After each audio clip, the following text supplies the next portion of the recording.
بسم اللہ الرحمن الرحیم۔ منکر سے بچنے کی ترغیب اور اس کی مثال۔ ارشاد فرمایا کہ گناہ کو اللہ تعالیٰ نے منکر فرمایا۔ منکر کے معنی ہے اجنبی، غیر معروف، جس سے جان پہچان نہ ہو، اور ہر نیک عمل کو معروف فرمایا، یعنی نیکیاں تمہاری جان پہچان کی چیز ہے۔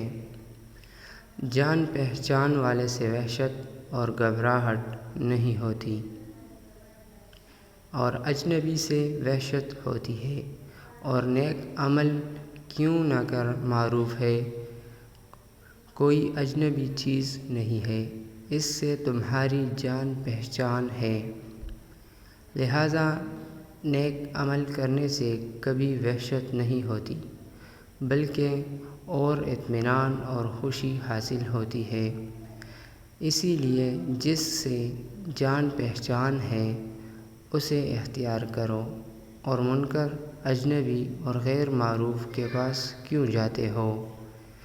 دیکھیے، دنیاوی دولت، جس کی جیب میں مال ہو، اس کے پاس اگر کوئی اجنبی شخص آ جائے تو گھبراتا ہے، اجنبی کو پاس نہیں آنے دیتے۔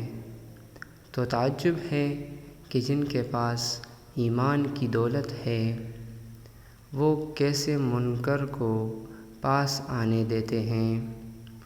لہذا ہوشیار ہو جاؤ، منکر سے دور ہو جاؤ، ورنہ ایمان کی دولت چھین جانے کا خطرہ ہے۔ دوستو، اگر آپ کو میری یہ ویڈیو پسند آئی ہو تو میرے چینل کو ضرور سبسکرائب کیجیے